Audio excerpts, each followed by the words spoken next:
পুলিশি প্রহরায় যাদবপুর বিশ্ববিদ্যালয়ে হলো সরস্বতী পুজো। ক্যাম্পাসের ভেতরে তৃণমূল ছাত্র পরিষদ এবং এবিভিপির উদ্যোগে যখন সরস্বতী পুজো হচ্ছে, গেটের বাইরে পুলিশের প্রহরা, সাদা পোশাকে ছিল পুলিশ, নজরদারিতে তারা ছিল। পুলিশের পাহারায় সরস্বতী পুজো, এটা লজ্জার? টিএমসিপি এবিভিপি দুয়েরই প্রশ্ন, এই পরিস্থিতি তৈরি হলো কেন? রেজিস্ট্রার বলছেন যে কোর্টের নির্দেশ পুলিশকে জানানো হয়েছিল, শান্তিপূর্ণভাবেই সরস্বতী পুজো হচ্ছে। আর এরই মধ্যে সরস্বতী পুজো দেখতে হঠাৎই ক্যাম্পাসে হাজির বীরভূমের কাজল শেখ। বাগদেবীর আরাধনা এটা একটা স্বাভাবিক ব্যাপার, কিন্তু যাদবপুর বিশ্ববিদ্যালয়ে যেভাবে সরস্বতী পুজো হচ্ছে তাতে অন্যান্য বছরের তুলনায় সেই ব্যতিক্রমী ছবিটাই কিন্তু এবার ধরা পড়ছে। যাদবপুর বিশ্ববিদ্যালয় ক্যাম্পাসে আমরা আছি, যেখানে তিনটে সরস্বতী পুজো হচ্ছে। একটি পুজো তৃণমূল ছাত্র পরিষদের তরফে, আরেকটি পুজো এবিভিপি তরফে, আরেকটি পুজো হচ্ছে জাতীয়তাবাদী একটি ছাত্র সংগঠনের তরফে। এবং এই পুজো উপলক্ষে যাদবপুর বিশ্ববিদ্যালয়ের ক্যাম্পাসে নজরদারি চোখে পড়ার মতো। আমরা দেখতে পাচ্ছি রাজ্য সৈনিক বোর্ডের যে সদস্যরা এখানে থাকেন তাদের উপস্থিতি যেমন চোখে পড়ছে, তেমনি কলকাতা পুলিশের তরফ থেকে, যাদবপুর থানার পুলিশের তরফ থেকে তাদেরও প্রতিনিধিরা যাদবপুর বিশ্ববিদ্যালয়ের গেটের বাইরে উপস্থিত আছেন। এমনকি সিভিল ড্রেসে যাদবপুর বিশ্ববিদ্যালয়ের পুলিশও উপস্থিত আছে। সব মিলিয়ে আমরা যেখানে দাঁড়িয়ে আছি তার ডান দিকে একটি পুজো যেটা এবিভিপি করছে, আমরা যেখানে দাঁড়িয়ে আছি তার বাঁদিকে একটি পুজো যেটা তৃণমূল ছাত্র পরিষদ করছে, ছাত্রছাত্রীরা এসে যোগদান করছেন। কিন্তু এটা একটা অভাবনীয় ছবি যে পুলিশের নজরদারিতে, কড়া নজরদারিতে, তাদের উপস্থিতিতে গেটের বাইরে গেটের ভেতরে এই পুজো হচ্ছে।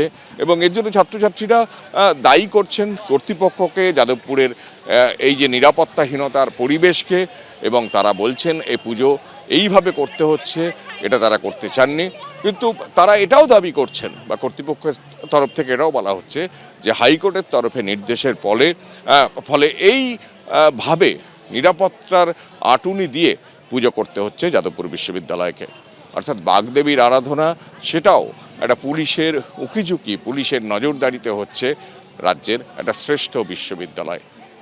ক্যামেরায় বিশ্বজিৎ সাহার সঙ্গে কৃষ্ণেন্দু অধিকারী, এবিপি আনন্দ, কলকাতা। দুই ছাত্র সংগঠন, তৃণমূল ছাত্র পরিষদ এবং অখিল ভারতীয় বিদ্যার্থী পরিষদ, দুয়েরই প্রশ্ন, এরকম একটা পরিস্থিতি তৈরি হলো কেন?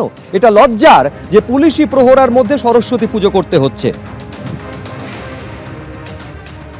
লজ্জারই বিষয় যে হাইকোর্ট থেকে ইউনিভার্সিটিকে নির্দেশ করা হচ্ছে যে ইউনিভার্সিটির নিরাপত্তার ব্যবস্থা যাতে পুলিশকে করতে হয়। ইউনিভার্সিটির প্রশাসন, ইউনিভার্সিটি অথরিটি পুরোপুরিভাবে এখানে ব্যর্থ। নতুন ভাইস চ্যান্সেলর হয়েছেন 3 থেকে 4 মাস হয়ে গেল, তারপরেও আমরা দেখলাম না ইউনিভার্সিটিতে কোনো রকমের ইমপ্রুভমেন্ট। তারপরেও মানে একের পর এক ঘটনা ইউনিভার্সিটিতে ঘটে যায়। বছর ধরে পুজো করছি আমরা, যাদবপুর ইউনিভার্সিটির সব থেকে বড় পুজোটা আমরাই করি। আমাদের হাইকোর্টের ডিসিশনে খুব একটা যে পার্থক্য পড়বে সেটা নয়। আমরা যেরকম পুজো করি সেরকমই করছি, যেরকম সাধারণ ছাত্রছাত্রীদেরকে নিয়ে যেরকমভাবে আমরা সাড়া পেয়ে করি সেরকমভাবেই করছি। কিন্তু বিষয়টা হচ্ছে হাইকোর্ট এখানে হস্তক্ষেপ করতে হলো, এই বিষয়টাই হচ্ছে ইউনিভার্সিটির পক্ষে লজ্জার। ইউনিভার্সিটির ভাবা উচিত হাইকোর্টকে কেন করতে হচ্ছে, কল্যাণ বন্দ্যোপাধ্যায়কে কেন সওয়াল করতে হচ্ছে।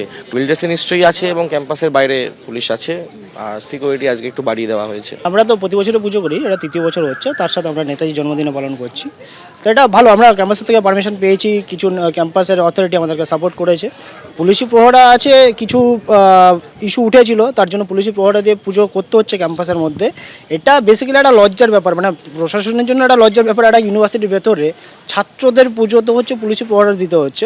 বেসিক্যালি ছাত্রদের একটা ভয় দেখানো যে ভাই তোমরা পুজো আজকের দিনে হচ্ছে পুলিশ প্রহরাই করছে, তারপর দিন মিলিটারিতে করবে, তারপর দিন পুজো করাই বন্ধ করে দেবে। এই যে টেন্ডেন্সিটা পরপর চলে আসছে, এটা গভর্নমেন্ট ইম্পোজ করে চলেছে, এটা খুব খারাপ দিক। আর এবিপি আনন্দ এগিয়ে থাকে, এগিয়ে রাখে।